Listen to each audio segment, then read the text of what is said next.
CMHC released their 2026 outlook for the housing market today. They might as well have titled it Death of the Real Estate Investor. They worded it quite softly. Nothing in here is good for landlords. Becoming a better time to be a home buyer. The prairies and Quebec, Eastern Canada, the market is pretty strong there. It's Ontario and Vancouver, which is where a lot of the rentals are. Welcome to the Whistle Press. I'm your host, Jen Whitfield.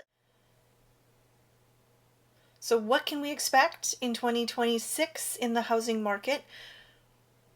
Before we go over their predictions, which are like no prediction at all, let's review their 2025 predictions and see how they did, how accurate that was before we take their word on anything in 2026. So last year, they expected the market to pick up in 2026 because of increased demand. It didn't. They said condo starts will decrease. That was right. Rental starts will increase. That's mostly right. They expected a rebound to pent-up demand. Never happened. Rental rates for vacancies are expected to increase. That was right. That was right. They also projected a weak dollar. That was right. Decreased exports. That was right. Decreased immigration. That was right. Job losses. Yes. A recession. Nope, we never had a recession.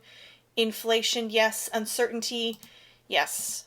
They said reduced demand from uncertainty, higher interest rates, and affordability challenges. Yeah, no kidding. Prices and sales are lower. They under-anticipated housing starts. There was actually more housing starts than they thought. Unemployment is high, incomes are flat, and people are not spending money.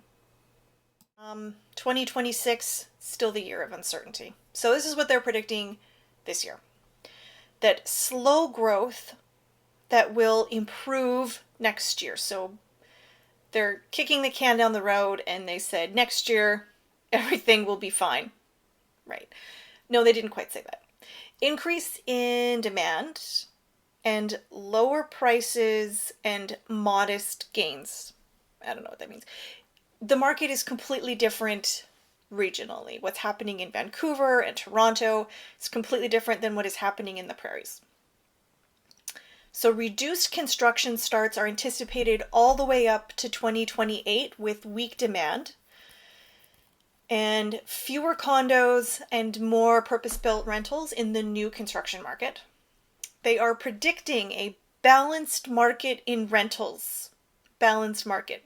The reduced interest in the market will discourage sales and favor renting. So people are not looking to buy right now because they are uncertain what the housing prices are going to do.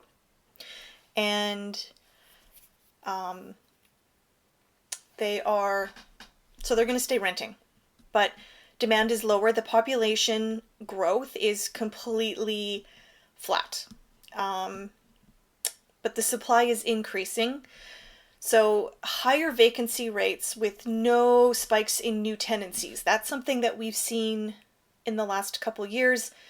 Whenever there's a turnover and one tenant leaves and they advertise the property to a new one, that's where the rental market went crazy. People that were already in a place were okay. It was people that had to move or chose to move. That's where the landlords were spiking rents by 20%. They will not be able to do that anymore. Demand is slow. There's very little demand. Even though people are not rushing into buying and they're continuing to rent, the rental market was dependent on an increase in population. The population is flat. There's no pressure or incentive to buy. We've had huge incentives to buy houses since the pandemic, and those incentives are officially over. and there is an increased uncertainty around income. Nobody knows if they're going to have their job, and they don't really trust what the long-term market is going to do. BC, rent is decreasing, and Ontario, rent is decreasing. So I don't know what they're talking about, a balanced market. Even in provinces like Saskatchewan, the Prairies, Quebec, the demand is leveling off. That I would call more of a balanced market. I would say it's an unbalanced market in Vancouver and Toronto. Because if demand is low and supply is high, that will cause the market to go down. That's not balanced. Okay. Construction and sales, they're lower in Ontario and BC. New and existing sales are expected to lower prices and increase in sales in Ontario. In BC, they are predicting sales will increase with no change in price due to the pent-up demand. But new buyers are also not entering the market because they can't and they don't want to.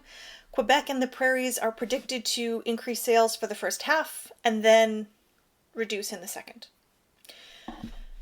So they are expecting a recovery in the economy. Even though GDP is weak, exports are down. They're not predicting a recession, but they are predicting uncertainty. The word for 2026, uncertainty. The possibility of a mild recession until 2028, which would decrease housing prices and sales unless the population suddenly increases. I don't see that happening.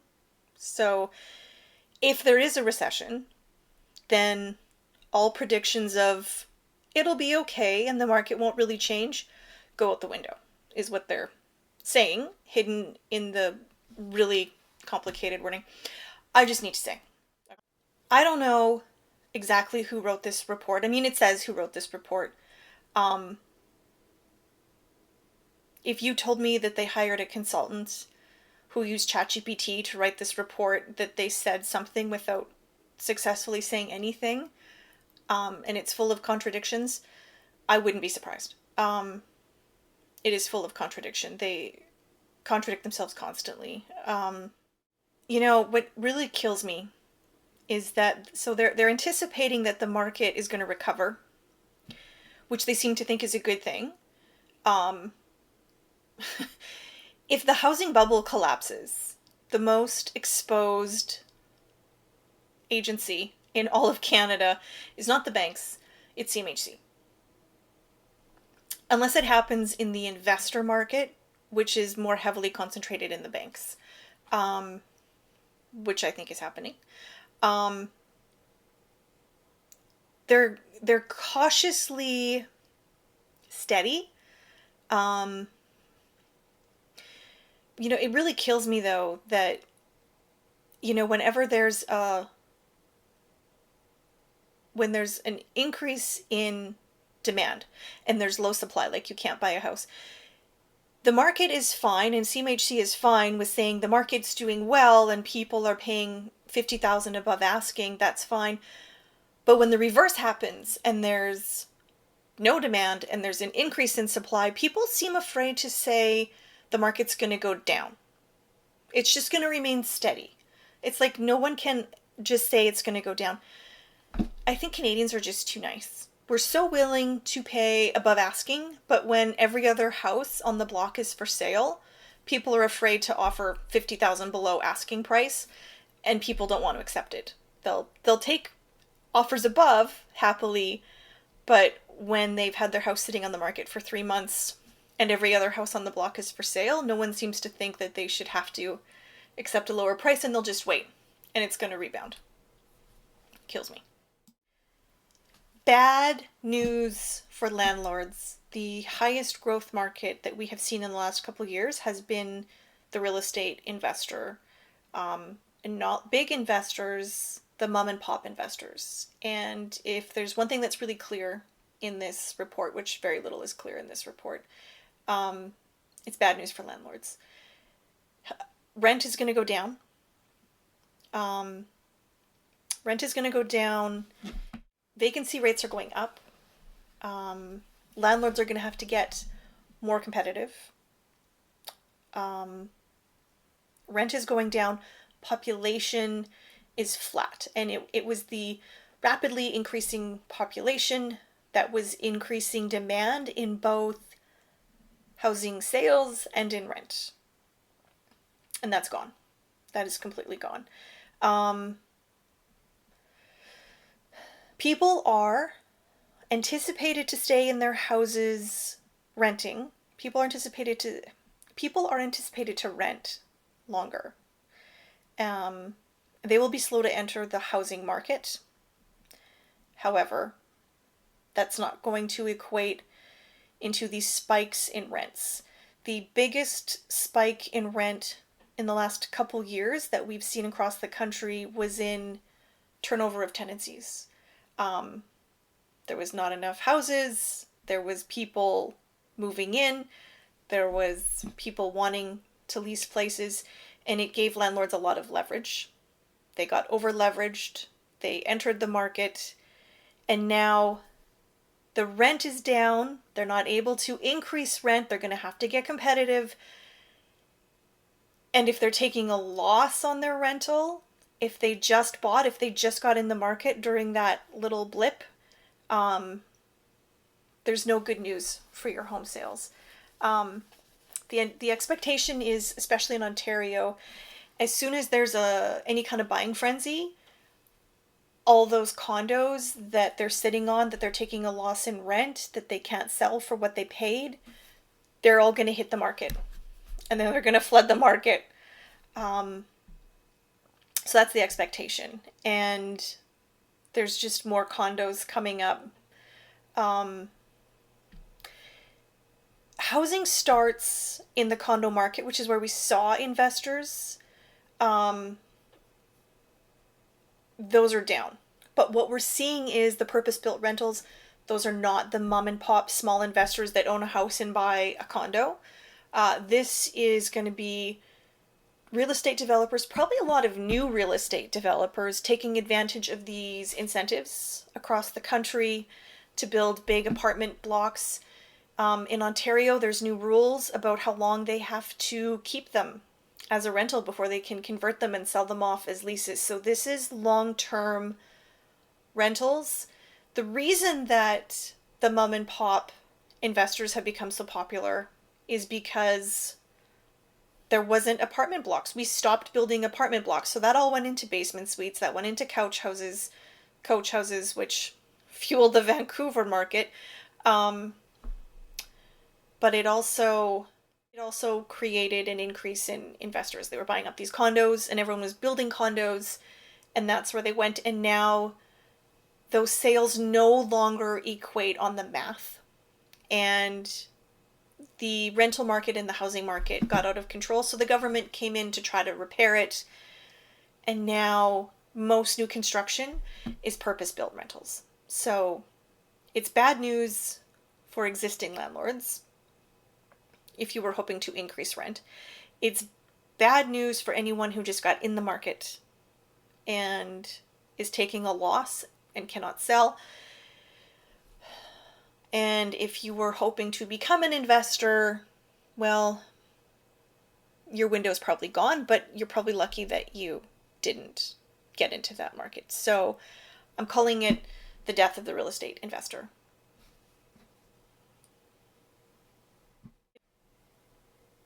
The overall economy, they are taking into account that GDP is low, exports are low, job losses are increasing, unemployment is high, and incomes are flat. They are expecting a lot of renewals this year that will be really high, and people will not be able to sell them because they probably pay too much and they will not get a good price right now. And they understand that there's going to be low consumer spending. People are not going to put all their houses up for sale, but you'll see lower consumer demand. Businesses are not investing, but The feds are investing in big projects across the country. As long as we don't enter into a recession, and as long as the trade agreements don't create a lot of layoffs, like more than what we've seen, then everything will remain the same, they say, even though supply is increasing and demand is decreasing, especially in the rental market. But they think that the ship is going to hold because people don't like to predict bad things because it scares people. Renewals were going to come in at higher interest rates, and the population is not increasing. Businesses are not making investments. Variable interest rates, they're saying no change until the summer when they're going to go up. And fixed rate mortgages will be higher. There's no more incentives in the form of quantitative easing. There's no incentives from the feds. There's no incentives from the Bank of Canada. And the renewals coming in are going to be higher and lower consumer spending. New homeowners are reluctant and unable to enter the market. They have job uncertainty. The incentives are not there to jump into the market, which I think is a good thing. I think higher interest rates to decrease inflation, especially in housing, are doing exactly what they're supposed to, but people that are overinvested, like CMHC, in housing, that isn't a good thing for them, but it would be a good thing for the overall Canadian economy if that bubble popped. It's the inflated housing market is dragging down our whole economy, and it's been identified as a weakness for years by the Bank of Canada. They cannot stimulate the economy the way they want to, because the moment they do, we just rush out and buy a bunch of houses we can't afford, and our housing is already overinflated, which is making it uncompetitive for us in the job market internationally. Now in Ontario, they applied a different set of rules in Ontario. They said that new homeowners are coming into the market because they're finally able to afford it, because they can amortize their house for a really long time. So if you amortize your house for a really long time, it will finally start to match your income level. But they don't think that that's affecting the rest of the country. That's only in Ontario. That's the best news for Ontario, is that new homeowners can finally enter the market and buy a house they don't really want if they mortgage their house for the rest of their life. That's the best news for new homeowners. That's kind of bleak. In Ontario, there is an oversupply with muted sales. Whatever muted means, just give it to me in words that make sense, like up or down. There are no incentives. And like I said, they seem to think that the lower amortization rates, which are the same across the country, are unique to Ontario. Supply is going to increase from sellers who want to list but were previously unable to. So this is what's going to happen. Any pent-up demand that people thought, oh, I'm going to wait to put my house on the market. What's going to happen is, what they're saying here is, as soon as buyers start to come into the market, everyone who hasn't listed their house or has tried and failed in the past is going to relist. And then that's going to spook the market again. So the supply is going to continue to increase. So you're going to see an increase in demand, but you're also going to see an increase in supply. So that's going to affect housing prices. And ultimately, it's going to come down to what people are willing to offer. It's not just like one flat price across the board. It depends what people are willing to offer. And when they see an increase in supply, if they can stop being so polite, they'll start coming in with some lower prices, which those low offers can only happen on existing houses that are not financed to their max. Anything new, they will not even be able to take a lower asking price if they want to. And those houses are going to go into a slow, painful process in the foreclosure market, where they will get bought They will get bought later. But that's a slow decline. But people are going to be looking for those, and they're being ruthless in what they're offering those, because it's the bank, and I guess Canadians are not afraid to offer low prices to the bank. They're not afraid of that. Bad news for landlords, though. The supply is increasing and the demand is decreasing. The population is not growing. Landlords are going to be forced to lower rentals. And if the trade agreements cause any additional job losses, there's a whole other level of risk in the market that they did not account for. So this assumes this is the projection if we don't have a lot of extra job losses. If we have a lot of extra job losses, it's going to be even worse. In BC, they're expecting an increase in sales with no change in price. They are also predicting an increase in price. So that makes sense. So there's going to be a number of newly completed condos that will be hitting the market, increasing supply, which they anticipate will have no effect. Right. It will increase the prices because there will be more people buying. So yeah, so they're anticipating that a bunch of condos will be coming up. It'll increase supply, and that will increase prices. Because I guess people will get excited. Explain this math to me, because it doesn't work. They're saying it will increase prices and then possibly have no effect. Yeah, okay. There's a number of extra risks that could decrease jobs in BC that would make these predictions just as wrong as the predictions that they made in Ontario. Assuming there's status quo on the job market, everything will be fine. If jobs go down, everything else is going to come down. This is the slowest resale rate in 20 years, so they're expecting this pent-up demand will bring in more housing sales. So they're anticipating that recovery will be the strongest in Vancouver, but it will remain flat in the suburbs because that was driven up in prices by overflow and remote work. But they're assuming that so Vancouver hasn't seen the loss in housing prices that some of the other areas have, but they're also anticipating that this return to office push is going to force people to move back to Vancouver. I know, they're serious about that. That's a pretty bold assumption. Just because they say they're pushing people back into the office, that doesn't mean everyone's going to move into Vancouver. Especially not when jobs in Vancouver are primarily based in real estate, which is not good, and in tech. Tech can be remote. If any industry can be completely remote, it's tech.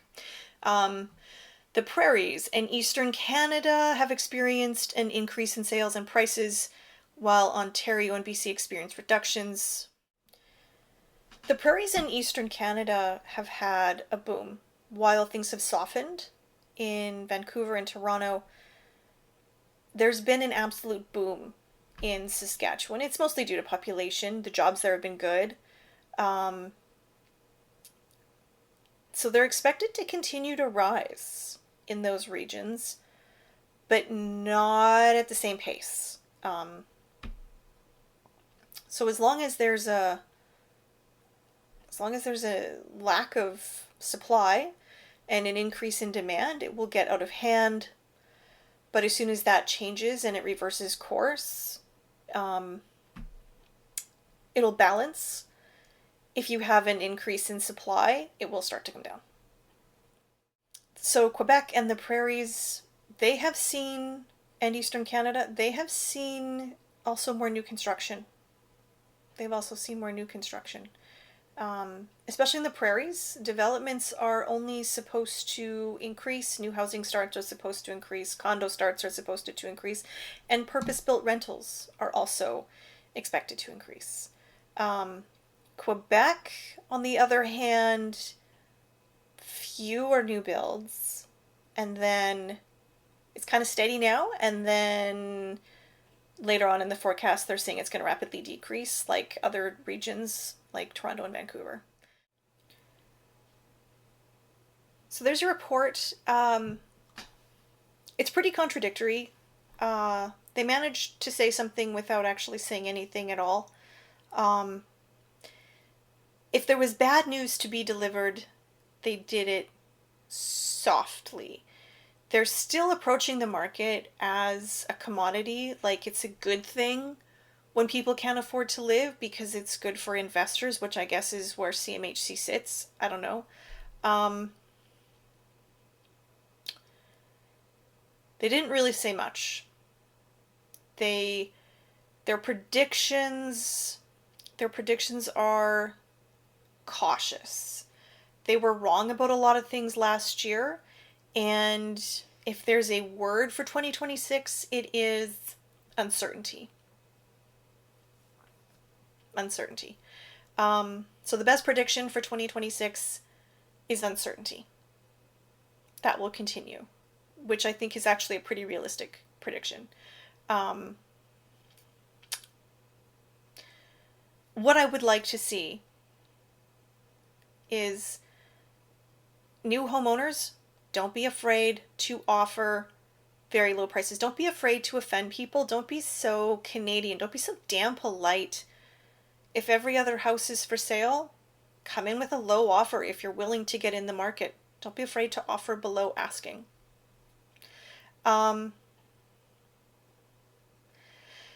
Take your landlord to the boards. Negotiate a better lease. They've had way too much leverage. They do way too much lobbying. Take your landlord to the boards. I have no sympathy whatsoever for the real estate investors. Yes, they're a drag on the economy. Yes, it's devastating. Don't take any pity on these people. Take them to the boards. Take them to the boards. Negotiate lower rent. If you're renting an apartment this year, know that if they have an apartment, if it's a full apartment block, they're sitting on a bunch of units that they don't even want to put on the market. And if it's an individual investor, don't be afraid to offer lower prices. They're going to insist that they can't. Don't be afraid to negotiate. This is the year to negotiate.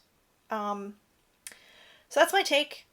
Thank you for watching, and please be sure to like and subscribe if you want more updates. And I'll see you next time.